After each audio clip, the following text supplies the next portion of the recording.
Buenos días, hermanos. Feliz sábado. Espero que estén todos gozosos el día de hoy. Hoy vamos a estudiar la palabra de Dios, vamos a analizarla. Tenemos el día de hoy un tema importante. La vez pasada que estuve con ustedes, hablamos de este tema. En sus inicios, la apostasía alfa. Y hoy vamos a tocar un poco el final de este tema, que es apostasía alfa y omega. Lo he titulado de esta forma, segunda parte, ¿sí? A través de un espejo. Pero antes quiero pedirles que nos pongamos en reverencia delante de Dios para pedir su Santo Espíritu.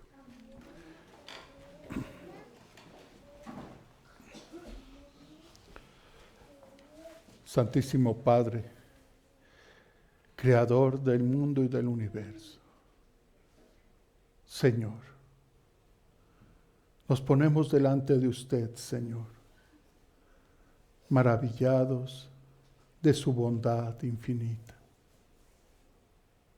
llenos de gozo, Señor, por saber, Señor, que usted tiene tanta misericordia para todos nosotros y que aún nos sigue llamando y llamando a estar delante de usted, Señor. Perdone nuestros pecados. En estos momentos venimos para escuchar su palabra. Ponemos delante de usted nuestro corazón, ávidos de escuchar, Señor, su voz. Que no sean, Señor, las palabras del expositor, que sea su misma voz la que toque nuestras fibras, la que penetre nuestro corazón y nuestro pensamiento.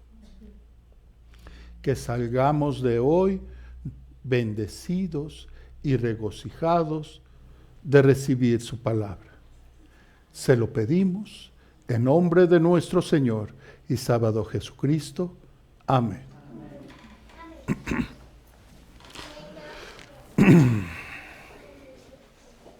Bueno,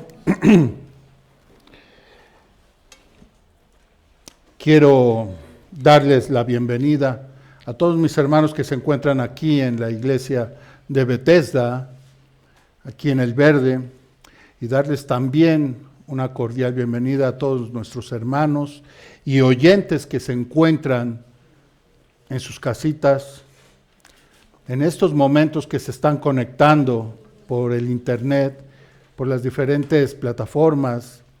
Ellos también quieren escuchar la palabra de Dios y en este momento la presentamos para todos ustedes. Apostasía, alfa y omega. El reflejo del antes y hoy.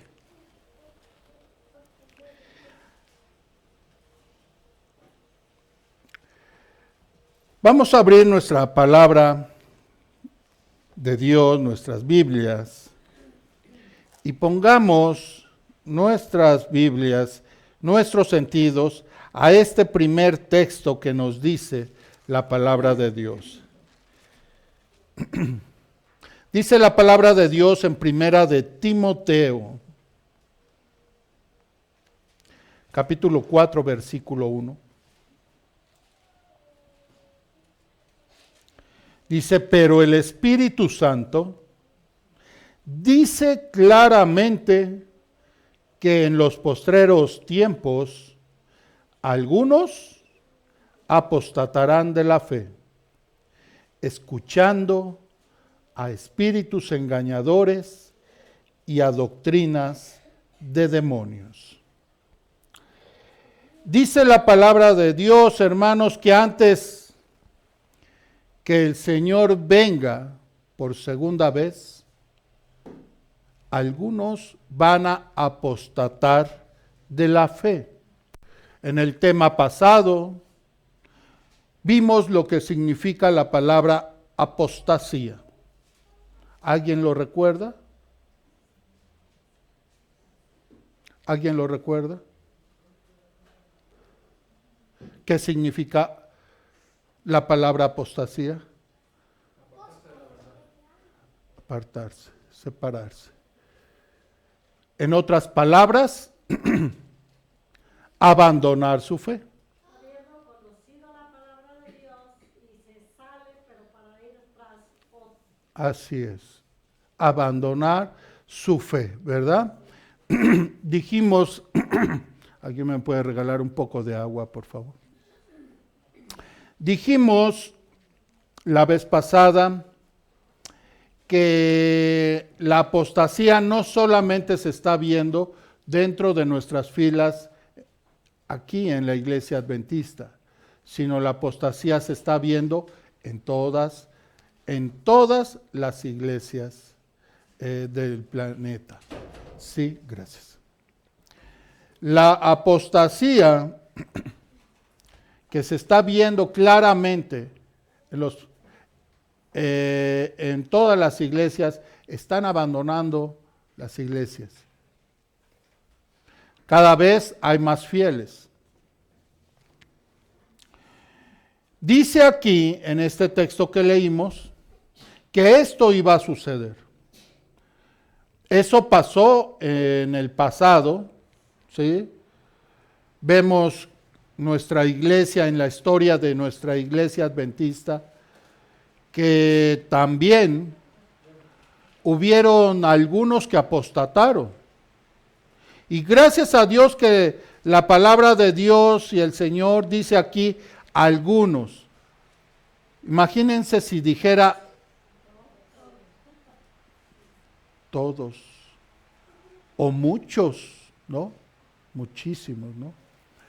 Dice aquí que algunos.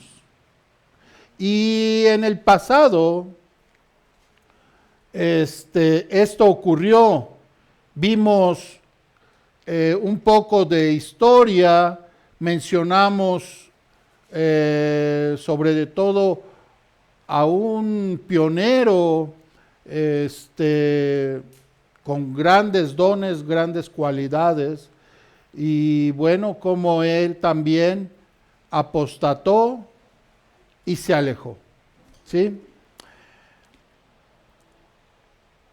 Vimos también que el primer apóstata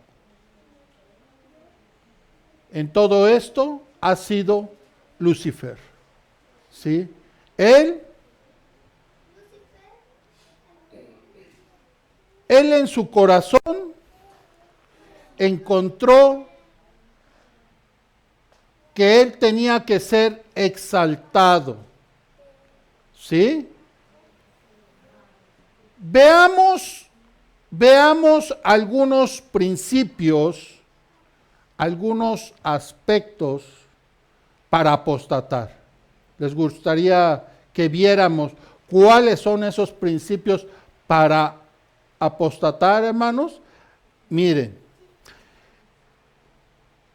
en Ezequiel capítulo 28 se encuentra precisamente ahí en el verso 15 al 17 algunos de estos aspectos. Muchos de ustedes han leído muchas veces esta cita donde nos muestra los sentimientos que tuvo este querubín, ¿verdad? Dice allí, empieza desde el 14, dice allí, tú querubín ungido y protector, yo te puse así en el santo monte de Dios, estuviste en medio de las piedras de fuego, has andado. Versículo 15 dice ahí, perfecto eras en todos tus caminos, desde el día que fuiste creado, hasta que se halló en ti maldad, ¿verdad? ¿Cómo puede ser que alguien que es perfecto se halle maldad? ¿Cómo puede ser esto? El libre albedrío que Dios colocó en cada uno de nosotros, eso es lo que nos da la posibilidad, ¿verdad?, de que se halle maldad. ¿Sí? ¿Por qué? Porque el libre albedrío que el Señor coloca en nosotros es precisamente un don preciado. Dios no nos quiso hacer como robots, ¿verdad? Haciendo solamente lo que Dios quería que hiciéramos, sino que Él nos dio el poder de decidir. Y ahí entra precisamente este poder, ¿sí? En este querubín. Decidir qué es lo que quieres tú para tu vida. Como subtema de este tema, dice, como a través de un espejo. Y aunque yo esté hablando de lo que pasó en el pasado y mencione a este querubín, tenemos que trasladar todas estas cuestiones al hoy, a lo que hoy se encuentra o en mi mente o en mi corazón. ¿Sí? Necesitamos hoy poner mucha atención en este tema, porque no es, la importancia de este tema no es ver lo que pasó, sino ver lo que está pasando el día de hoy. ¿Qué es lo que está ocurriendo? ¿Por qué muchos líderes se han ido de nuestras filas? ¿Por qué hermanos se han ido? Esa es la pregunta. Entonces, tenemos que poner mucha atención, porque lo que yo hable del pasado, tenemos que verlo como en un espejo y vernos a nosotros mismos. Dice aquí en este texto de Ezequiel 28, menciona algunos aspectos, hermanos, que son precisamente los principios para apostatar.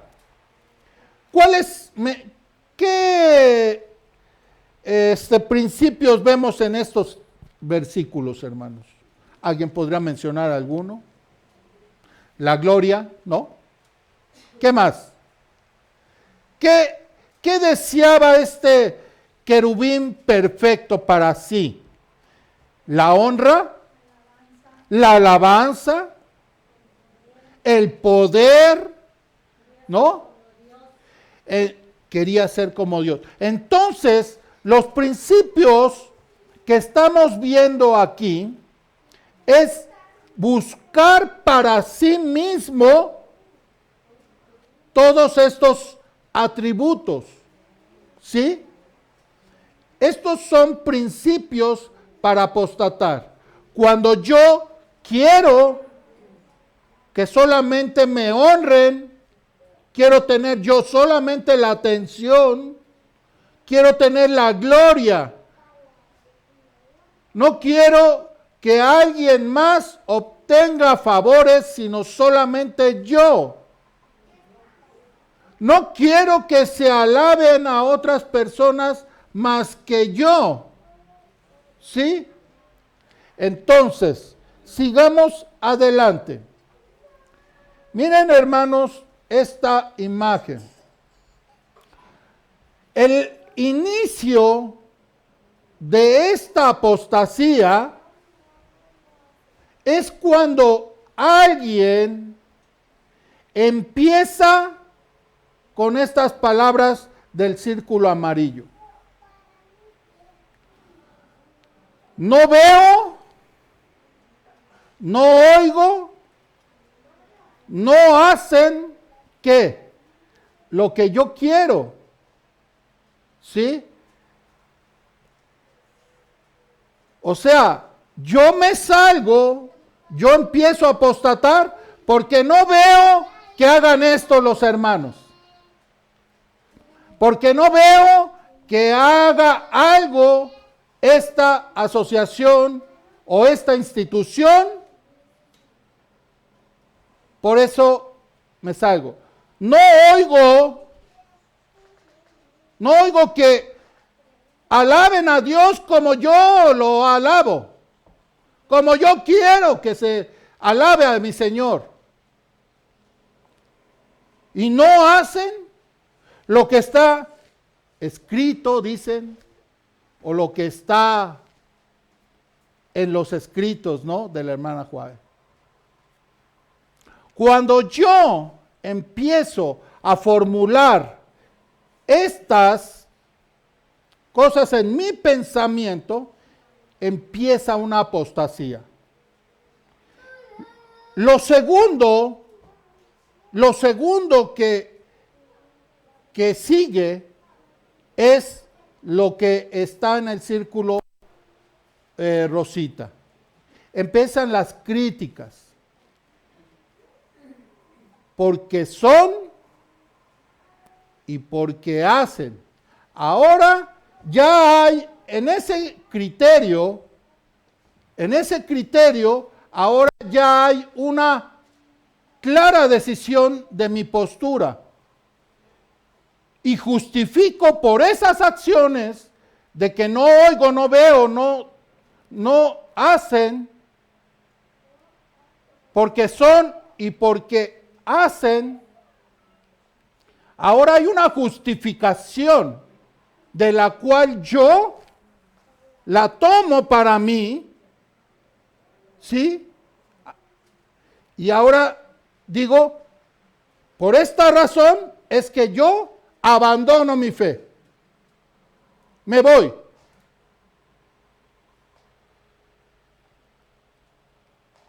Y cuando viene la tercera parte. Ahora yo estoy ya en esta posición y ahora digo, yo lo puedo hacer mejor.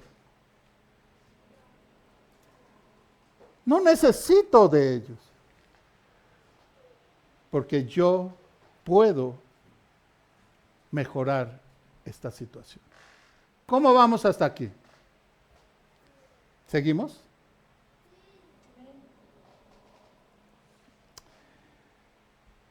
Cuando en mi mente acaricio buscar yo los beneficios,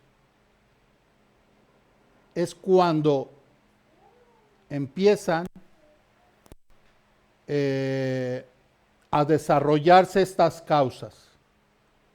¿Sí? Los defectos de carácter. ¿Sí? Aquí me voy a detener un poquito.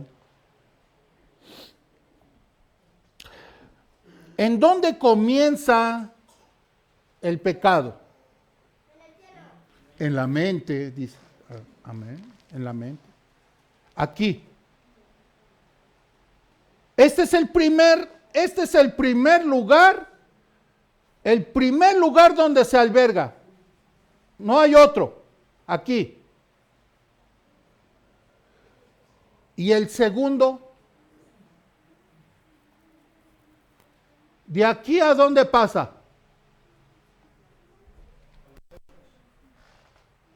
No. No. Al corazón. Y lo que usted dijo, mi hermano Correa, es el tercer paso a los hechos. Entonces vean ustedes, 1, 2 y ahora hago. Entonces, ¿en dónde podríamos nosotros desechar al pecado? ¿Cuando ya estábamos haciéndolo? No, cuando está aquí. Podemos desechar un mal pensamiento. ¿No es así? Jesús nos dice la palabra de Dios que Jesús fue tentado ¿en qué? En todo, ¿sí o no? ¿Por qué? ¿Por qué fue tentado en todo, pero sin pecado? ¿Por qué qué? Porque lo rechazó de aquí, ¿no?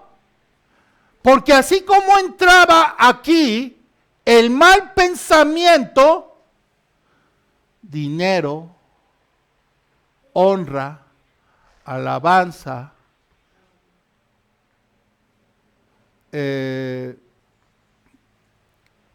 quizás cosas sexuales también. Era un hombre como nosotros, ¿no? Con deseos, ¿no? Pero ¿qué creen, hermanos? De aquí, donde se alojaba, ahora él buscaba la protección del cielo. Y es por eso que nuestro Señor pasaba la gran parte del tiempo, ¿cómo? Orando, pidiendo la protección del cielo. ¿Sí? Eso es lo que nosotros debiéramos hacer. Cuando entra un pensamiento, en ese momento alejarlo. ¿Alguien ha visto una película que se llama Martín Lutero? Déjenme recomendarles esa película. Es una película muy buena que podemos nosotros sacar cosas muy rescatables de ella, definitivamente, para conocer cómo comenzó esta reforma, o cómo continuó esta reforma, ¿no? Después de Juan Hus y de otros reformadores en el pasado. Pero miren ustedes, ¿recuerda alguien que al inicio de esta película gritaba como loquito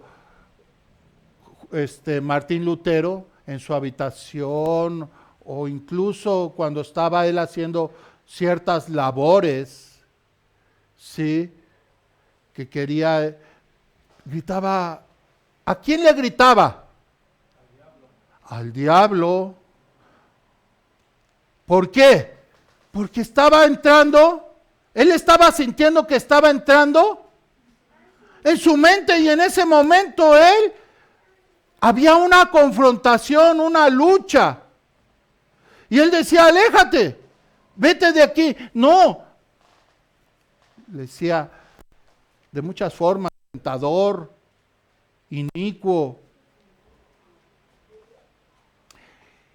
Entonces, a mí me llama la atención esto, porque eso debiéramos nosotros hacer. Martín fue un siervo fiel y que fue guiado por el Espíritu para llevar esta reforma en ese siglo, en el siglo XIV, 15, 16, ¿sí? Nosotros, hermanos, debiéramos, cuando tenemos un mal pensamiento, alejarlo. Y entonces, allí, quedarnos otra vez sin pecado. Porque cuando entra aquí, no es pecado, hermanos. ¿Sí me entienden lo que estoy diciendo? Cuando entra aquí, no se llama pecado. ¿Cómo se llama, hermana? Tentación. Y ahí no pasa nada. Pero ¿qué creen? De la tentación ya lo albergamos aquí al corazón. Y ya empezamos a ver las formas que pudiéramos hacerle.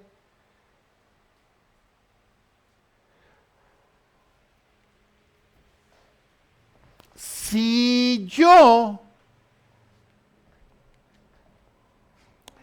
estoy pensando, ¿en qué podría ser? A ver, ¿qué podría ser si yo estoy pensando en desquitarme de mi vecina, porque mi vecina siempre me avienta la basura a mi casa o algo. Si yo entra el pensamiento de cómo hacerle y de ahí no lo saco, sino lo albergo aquí en mi corazón, empiezo a ver las formas de cómo hacerle. Mañana voy a ver temprano, se la voy a ver primero. Y todavía mi bote, ¿no?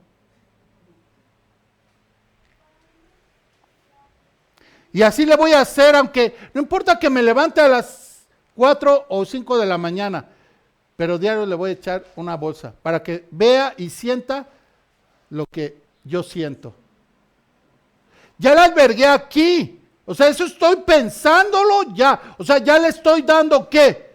Forma al pensamiento que entró y que no deseché, ahora ya le di una forma. Ya estoy pensando en los horarios.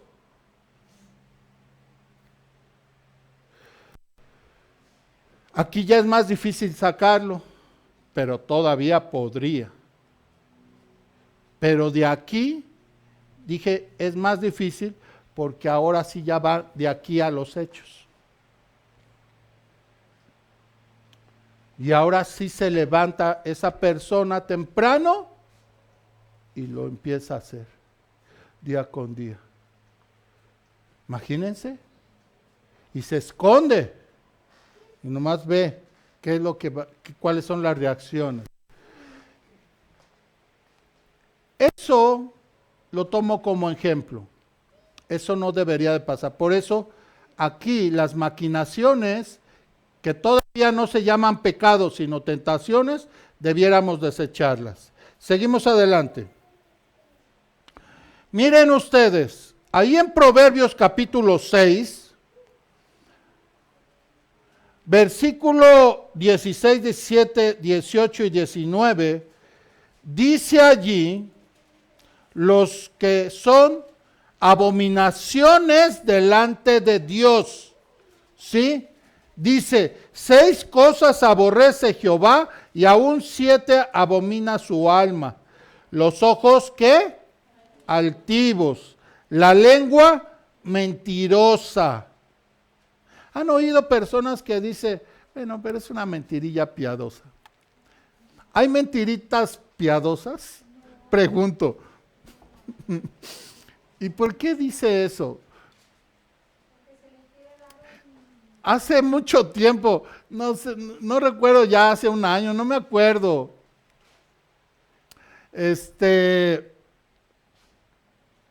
Una hermana le estaba diciendo algo a su esposo, algo sobre el carro,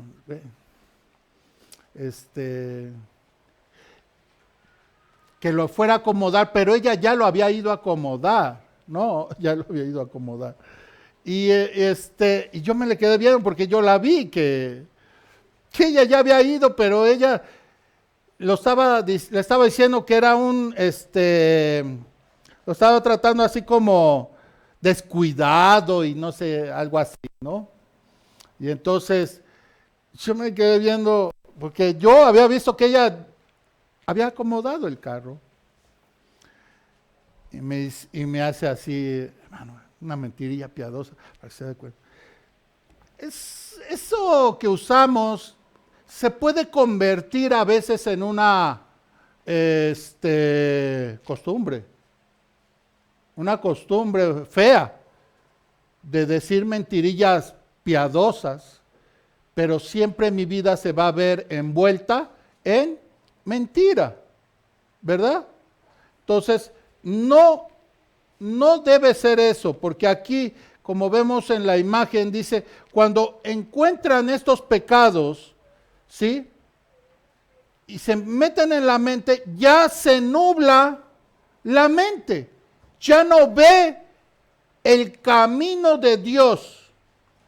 Ya no ve el camino de Dios, sino ahora mi beneficio.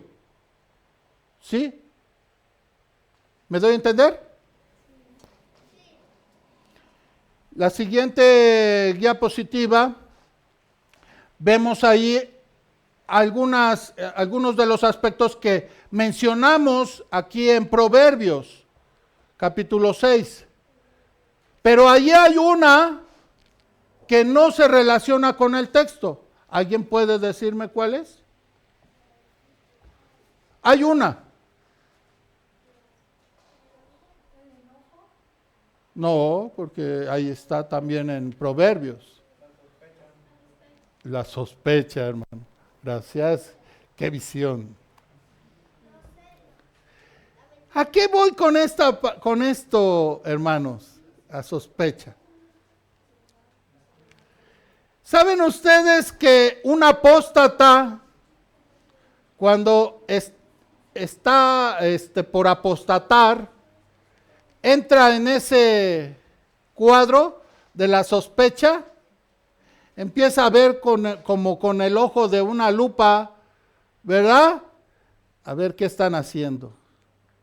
No, ya ven, no, sí, tengo razón. A ver, ¿dónde van mis diezmos? ¿A dónde va mi dinero? No. Y pareciera que nosotros tenemos esa función, ese trabajo.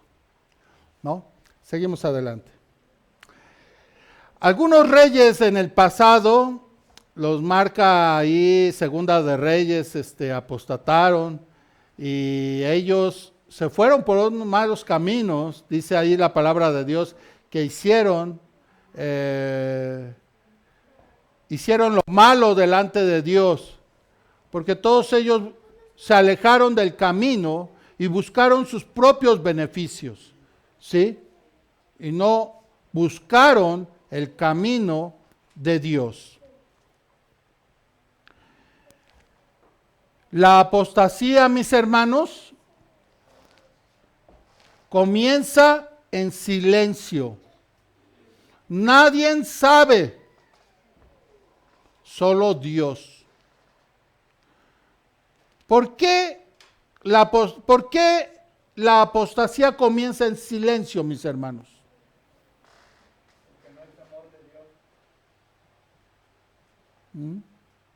¿Por qué comienza en silencio? Porque es lo que vimos ahorita en las guías positivas pasadas. Porque ¿dónde comienza?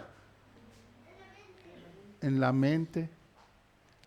Y allí nadie en qué, nadie lo ve, solo Dios.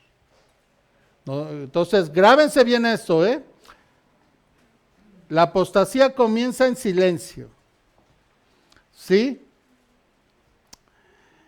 Pero ¿qué creen, mis hermanos? En el pensamiento de un apóstata no está en hacer daño a otras personas o extraviarlos a una falsa doctrina o que tengan sus fieles una muerte eterna. Eso no está en el pensamiento de un apóstata. No es lo que él quiere. Eso estaba en el pensamiento de Satanás allá en el cielo. Cuando él empezó a apostatar, él no quería arrastrar a los ángeles a muerte eterna. ¿O sí? Él no estaba en su mente eso. Él no quería extraviarlos.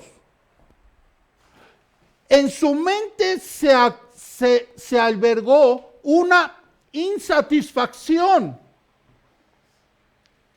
Y de allí se originó todo. Pero cuando entra la insatisfacción en un apóstata, en alguien que quiera apostatar, él no está queriendo extraviar a los que le siguen. No quiere hacerles daño, no. Eso no está en su mente. ¿Sí?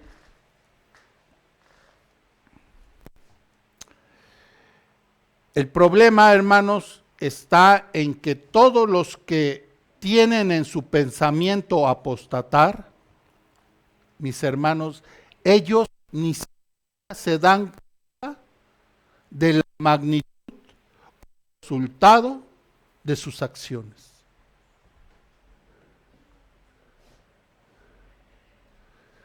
El apóstata no lo hace con un fin malo. ¿Sí? Pero él no se da cuenta de la magnitud de sus acciones o los resultados, sino hasta que ya va muy lejos la situación. Y ahorita lo vamos a ver. Vamos a ver una cita mencionando a John Harvey Kellogg. La vez pasada vimos algunas características, dones y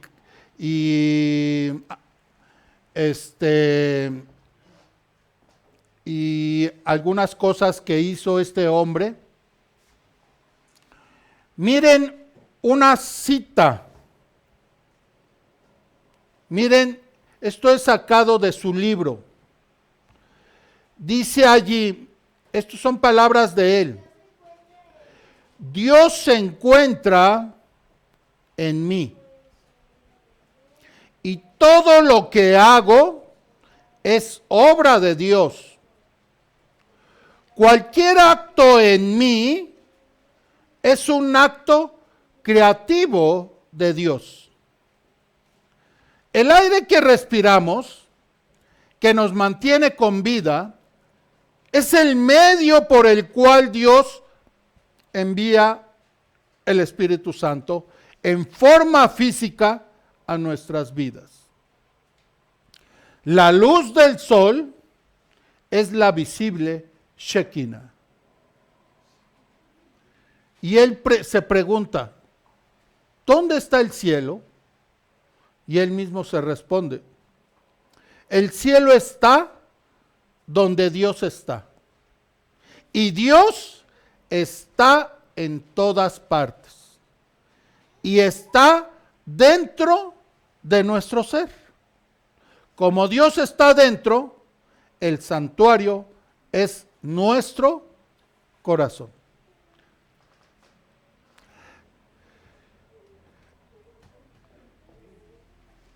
Alguien que no conoce la palabra de Dios, al escuchar estas palabras, ¿se oyen malas? No, ¿verdad? Se oyen bonitas incluso, ¿verdad?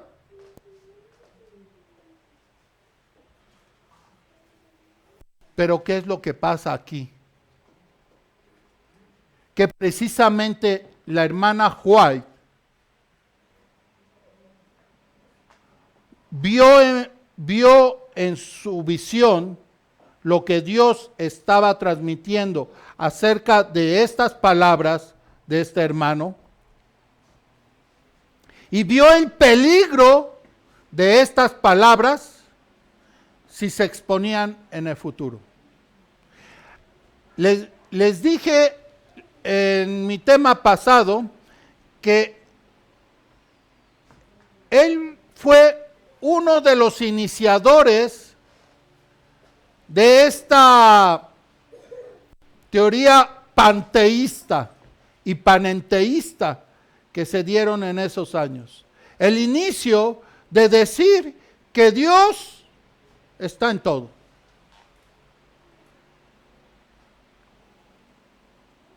Y que Dios es todo. Uno es panteísmo y otro es panenteísmo. Que Dios es todo. Eso es panteísmo.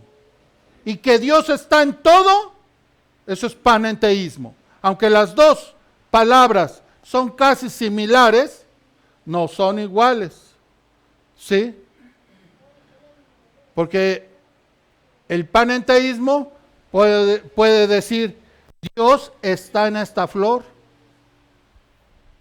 Y como Kellogg dice, Dios está en mí.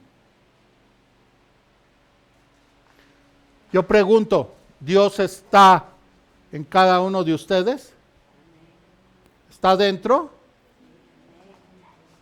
A ver, hermano Correa.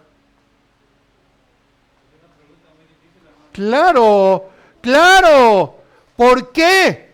Porque el problema, y no está mal, hermano, gracias por esa palabra, está difícil. ¿Pero por qué? Porque lo difícil está en la forma como se dice. Satanás desde el principio ha usado la sutileza. Recordemos cuando se le presenta a Eva. ¿Cuál fue la primera mentira sutil que le dijo a Eva? ¿Con que Dios ha dicho que no coman de todos estos árboles? Fue sutil su pregunta, ¿no? Pero Eva reaccionó y dijo, no, eso no fue lo que dijo. Dijo que de todos estos podíamos comer, pero de este árbol no. Vean cómo se mezcla una verdad de una mentira. ¿Sí? O una mentira de una verdad.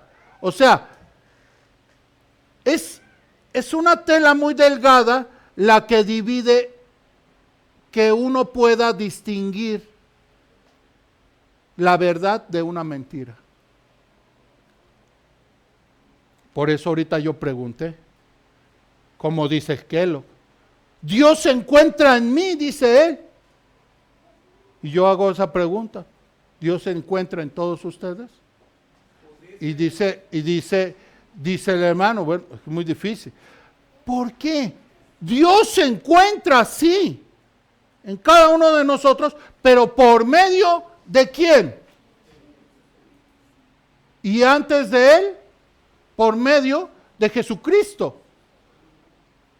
Porque los pasos están allí en Hechos, ¿sí? Cuando Pedro dice, arrepiéntete primero. Y cuando nosotros nos arrepentimos, reconocemos a quién, a Dios como creador, como Cristo nuestro, ¿qué? Sustentador, nuestro abogado, ¿sí? Y ahora yo, por medio de la justificación por la fe, es que yo acepto ese regalo que no merecía. Cuando yo me envisto de esto, ahora yo tengo el deber de ir a mi obediencia delante de Dios, y es por eso que se encuentra allí, Pedro dice, bautízate, porque esa es mi primer obediencia delante de Dios, recibir el bautismo. ¿Para qué? Dice allí, para que puedas recibir el don del Espíritu Santo y puedas ser llamado hijo de Dios, porque si no, pues no eres llamado hijo de Dios. Juan 14, 17 lo dice muy claramente. El mundo no puede recibir ¿qué? El Espíritu Santo. ¿Por qué? Dice allí, porque no le conocen. Pero vosotros sí, dice ahí Juan. Entonces, veamos entonces esas cosas, ¿sí? Kellogg aquí, introduciendo una fantasía, una fábula, la estaba haciendo ya no solamente personal, sino ahora congregacional, ¿sí? Y esta teoría, aún hoy, como vimos en el tema pasado, aún hoy la siguen muchos hermanos, porque no disciernen las cosas.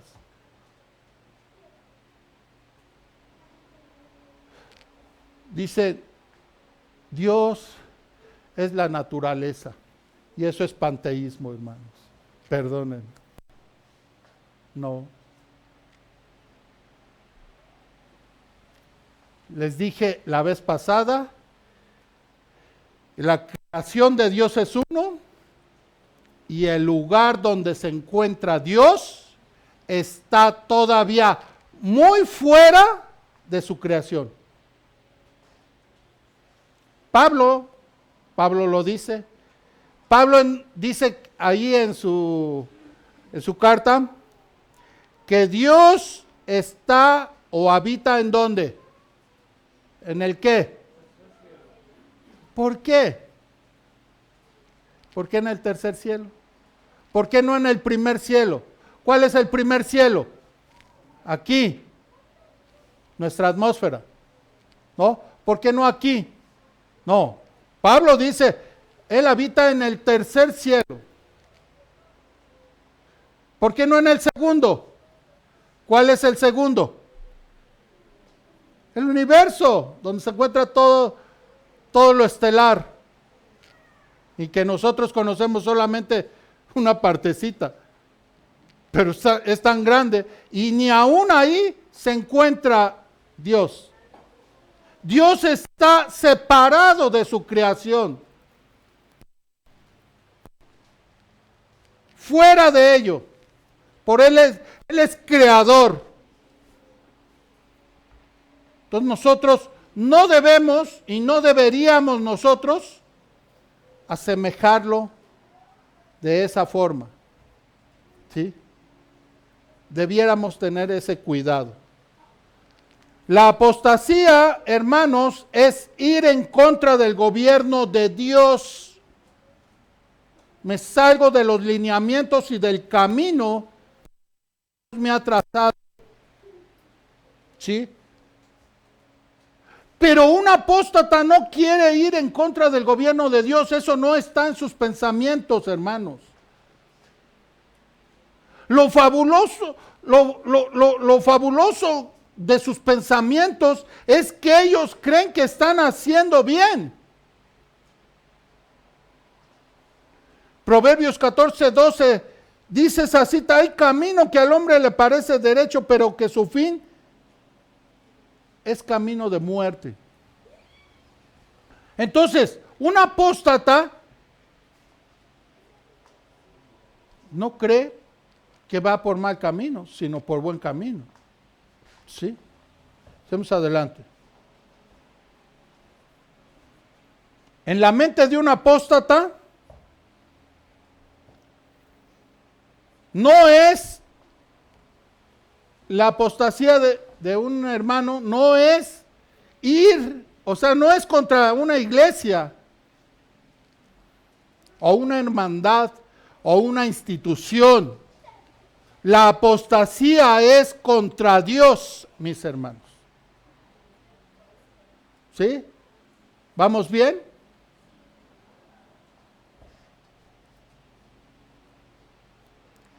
La apostasía empieza, ¿en dónde dijimos? En la mente. Y una cosa lleva a otra y a otra.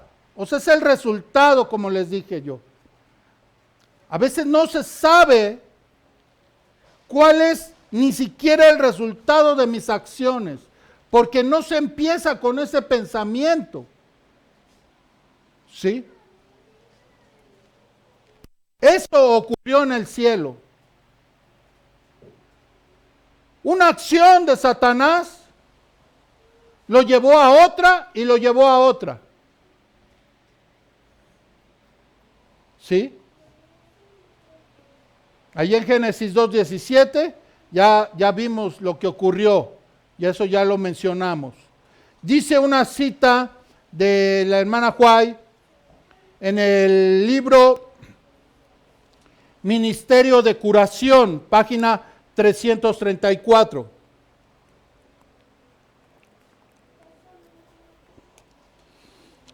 Dice allí: nuestros primeros padres fueron inducidos al pecado por haber codiciado una ciencia que Dios les había vedado. Ellos, al procurarla, perdieron todo lo que era digno de ser poseído. Si Adán y Eva no hubieran tocado el árbol prohibido, Dios les hubiera comunicado un conocimiento sobre el cual no hubiera recaído la maldición del pecado, sino que les hubiera allegado gozo eterno. Siguiente cita en el mismo libro, página 335. La lección hoy para nosotros, dice aquí, el campo al cual Satanás condujo a nuestros primeros padres es el mismo al cual atrae hoy a los hombres. Está inundando el mundo de fábulas que agradables, valiéndose de todos los recursos que dispone, procura inducir a los hombres a entrar en especulaciones respecto de Dios. Así trata de evitar que consigan el conocimiento de Dios que constituye la salvación. No quiere que haya verdad. Nos la nubla, nos la quita. ¿Sí? Pero allí también queda la responsabilidad de nosotros. Nosotros debemos esforzarnos día con día para estudiar y negarnos a eso que quiere el enemigo. ¿Sí? Seguimos adelante. Yo les pregunto, hermanos, a los jóvenes, ¿cuántos hoy estudian historia eclesiástica? De los jóvenes. Levante la mano.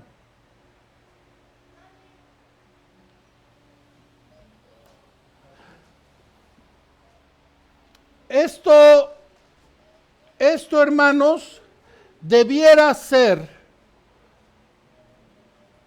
un hábito.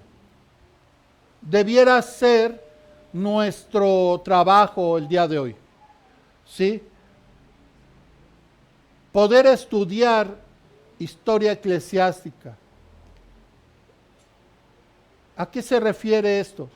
Saber cómo inició precisamente la historia de la religión, de la doctrina, de dónde surgió una y otra doctrina.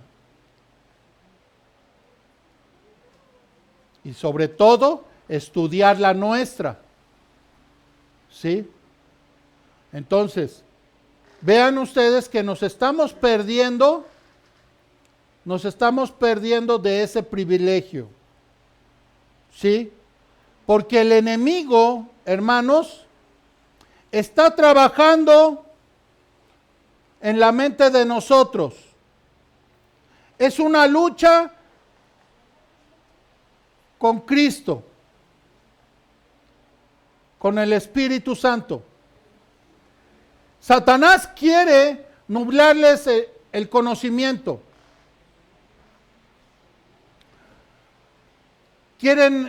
Ustedes se levantaron con ganas de leer hoy y empiezan a leer, empiezan ustedes a leer la Biblia y miren lo que continúa. ¿Cuál es? Suena por ahí su teléfono. ¿Sí o no? ¿Están leyendo?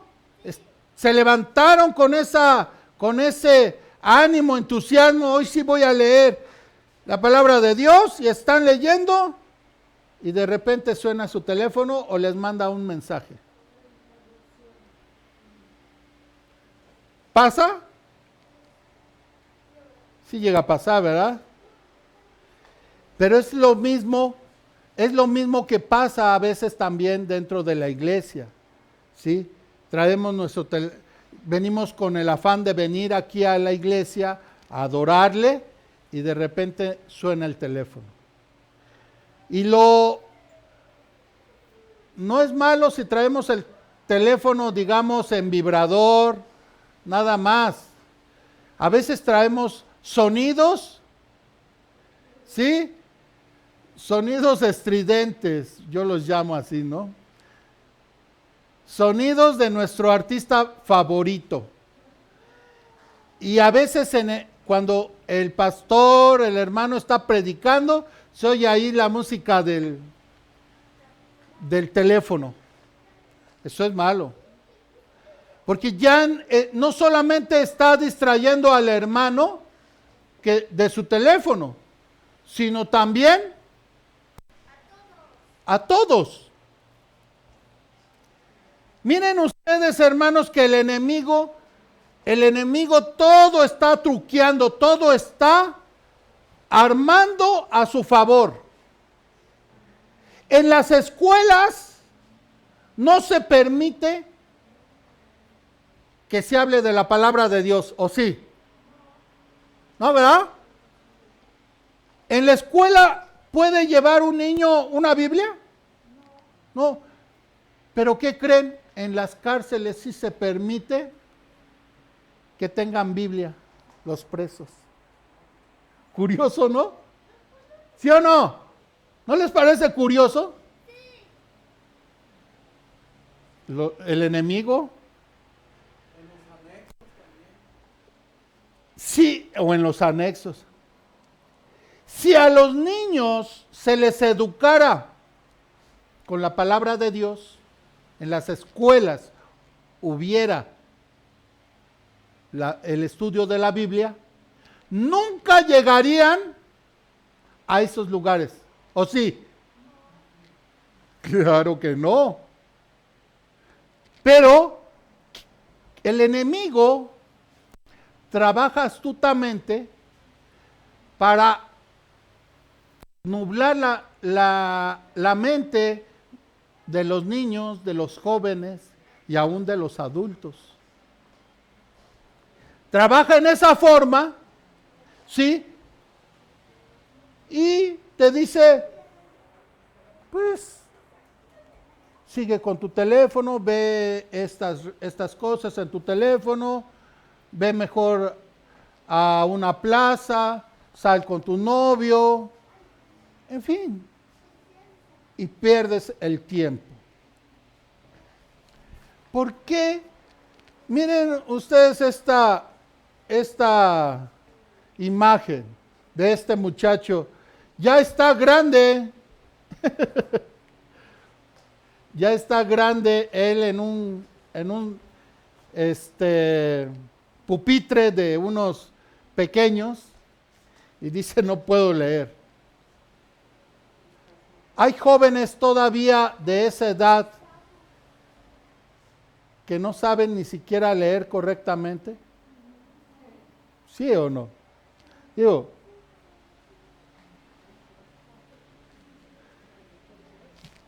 eso es lo que está pasando. ¿Por qué está pasando eso? Hoy yo le pregunto a a un joven, a cualquiera de ustedes, les puedo preguntar, ¿me puedes decir la historia de México?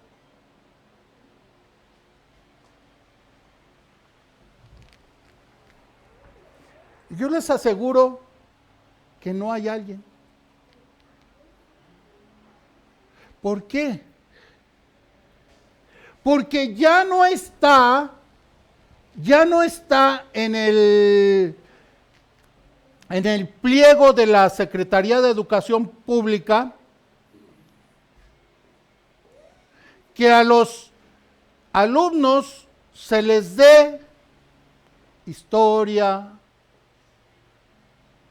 se les dé trigonometría, álgebra, y ustedes van a decir, ¿y eso qué es? Porque nada más conocen matemáticas.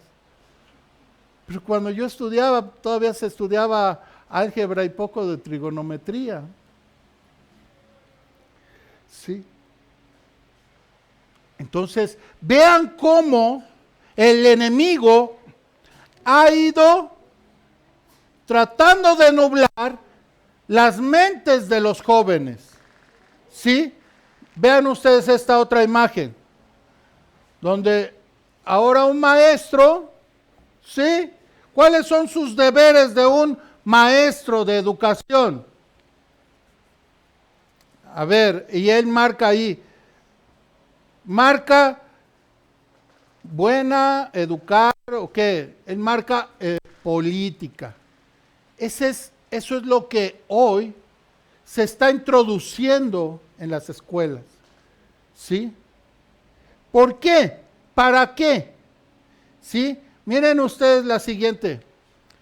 El gobierno escolar fue establecido por la ley de 1994 y reglamentado por el decreto de 1860 y revisado en 1994. ¿Sí? Todas nuestras teorías educativas tenían que ahora cambiarse. ¿Sí? Cambiarse. ¿Sí? Seguimos adelante. ¿Por qué? ¿Por qué tienen que cambiarse? Porque ahora prefieren tener a los jóvenes con fantasías irreales, empezando por la teoría de la evolución. Algunos piensan, ahí están 4 de las teorías más significativas y que los jóvenes hoy pues tienen en su cabeza, en su mente. Algunos piensan que venimos de los monos, ¿verdad? Que esa fue la evolución. Otra, la teoría del Big Bang, que significa una explosión, ¿verdad? Otra, el modelo estacionario, donde indica que el universo siempre estuvo allí, ¿verdad? Y la teoría del universo oscilante, pero bueno, esas son teorías fantasiosas. ¿Por qué? Porque eso, hermanos, es lo que el movimiento de la nueva era, el nuevo orden mundial, es lo que quiere ahora meterles en la cabeza a todos. ¿Sí?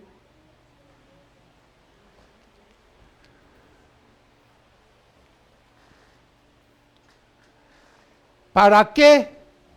Para que armes solamente en ti un criterio, para que tú solamente pienses solamente en tu criterio y ya no te interese más nadie, ¿sí? Ahora los jóvenes los han vuelto con su criterio absoluto, están todos desbalagados. ¿Sí?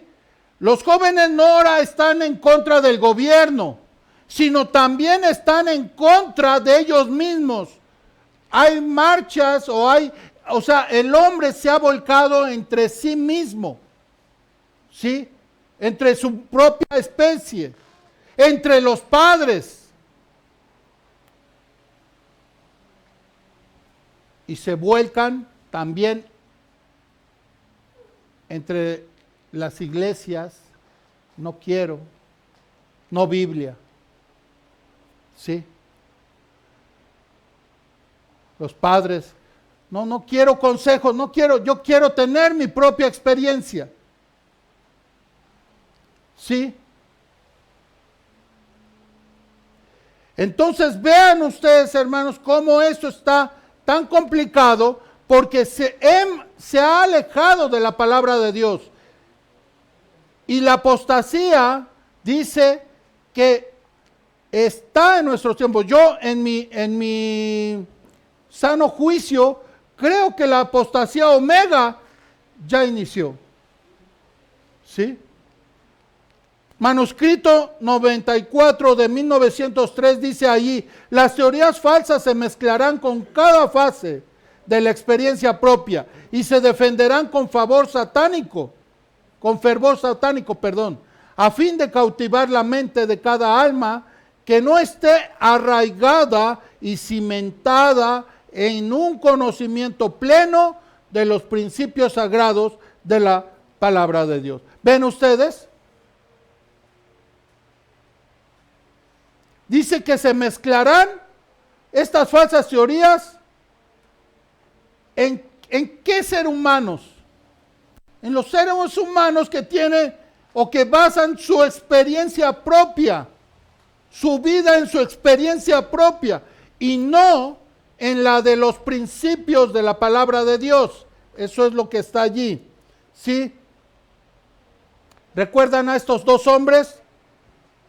Waggoner y Jones, ambos pioneros, igual que Kellogg en el principio, y ellos tenían una doctrina acerca de la justificación por la fe, una doctrina falsa, porque vemos, y vámonos rápido con la siguiente, vemos nosotros que nuestra doctrina, si no tuviéramos nosotros la enseñanza plena del santuario, no sabríamos qué es justificación imputada.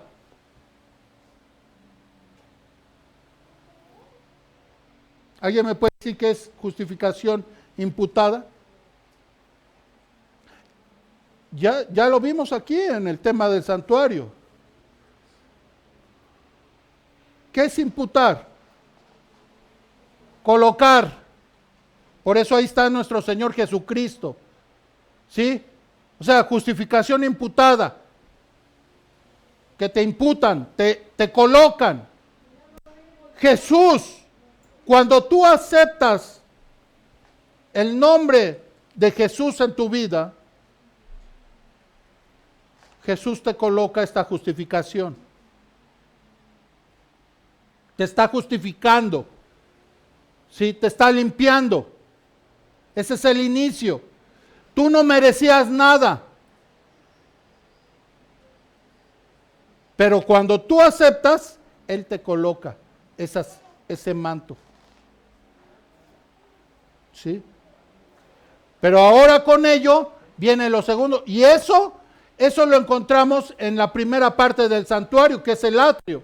Y la segunda, miren, si no supiéramos lo del santuario, tampoco supiéramos qué es justificación impartida, ¿sí? Y eso lo encontramos en el lugar santo del santuario, ¿sí? Dice Salmo 119, 11 y 12, en mi corazón he guardado tus dichos para no pecar contra ti, bendito tú, oh Jehová, enséñame tus estatutos, ¿sí?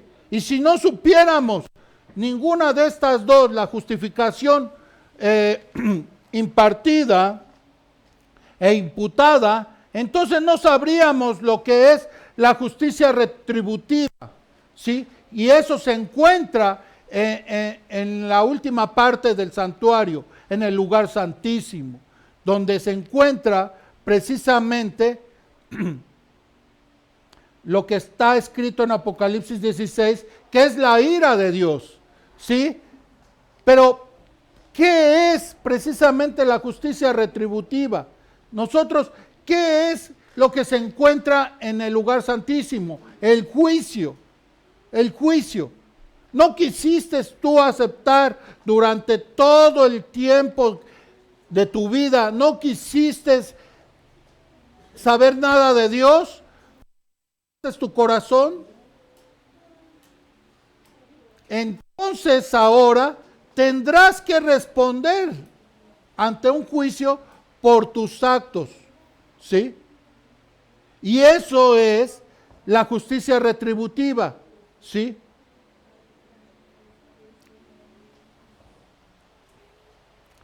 Una cita de nuestra hermana White en la revista Review and Herald del 25 de mayo de 1905, párrafo 28, dice: en el futuro surgirán engaños de todo tipo.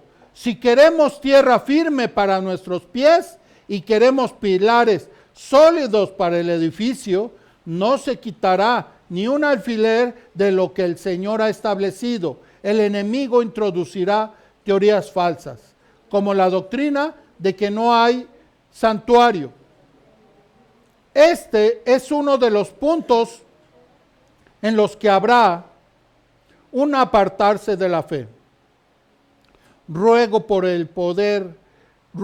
que el poder del Salvador se ejerza a favor de aquellos que han entrado en las tentaciones del enemigo. ¿Sí?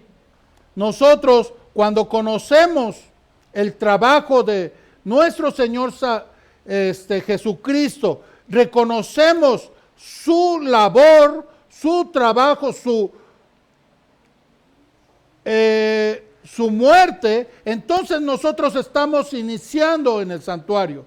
Nosotros empezamos a conocer que Él se sacrificó por cada uno de nosotros allí en el atrio del santuario, ¿sí?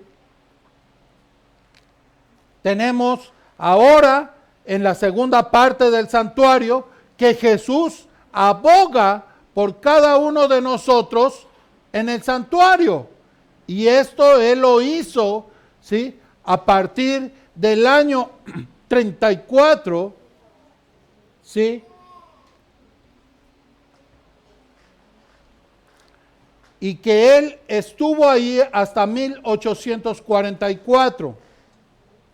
Pero ahora, a partir de 1844, Él cambia y pasa a la tercera fase, a la tercera parte del santuario, en donde Él hoy, 2023, se encuentra aún en el santuario, pero allí en el lugar santísimo, ¿sí?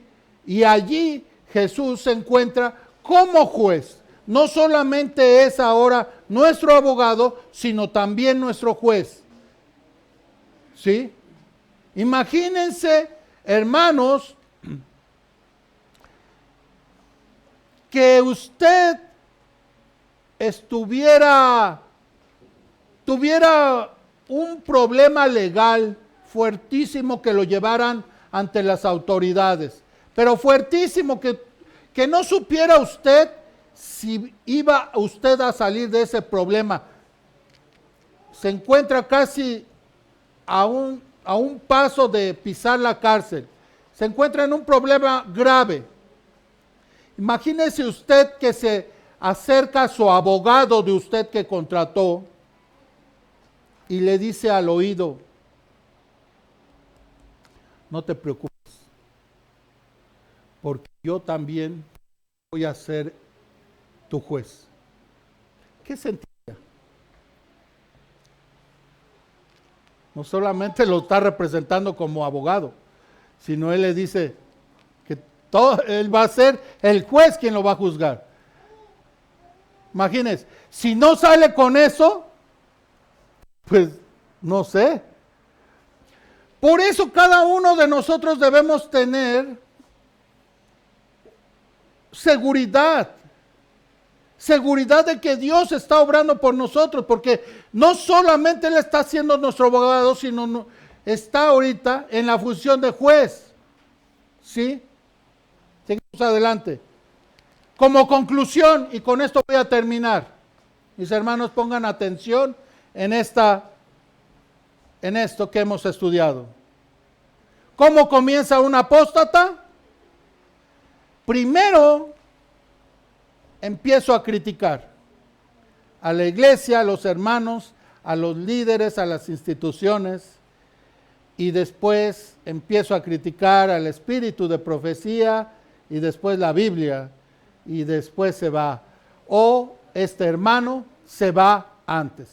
Entonces, así es como comienza un apóstata. Entonces, mis hermanos, pidamos a Dios para que nosotros nos sostengamos en su camino, en su palabra, y nosotros pidamos fuerza del cielo, fe, para erradicar las tentaciones que puedan albergarse en nuestra mente, y podamos alejar las tentaciones de nosotros, y que éstas no se hagan o no se alberguen en nuestro corazón y no sean ya un pecado. Que el Señor les bendiga. Allá en casitas, que el Señor les bendiga. Feliz sábado.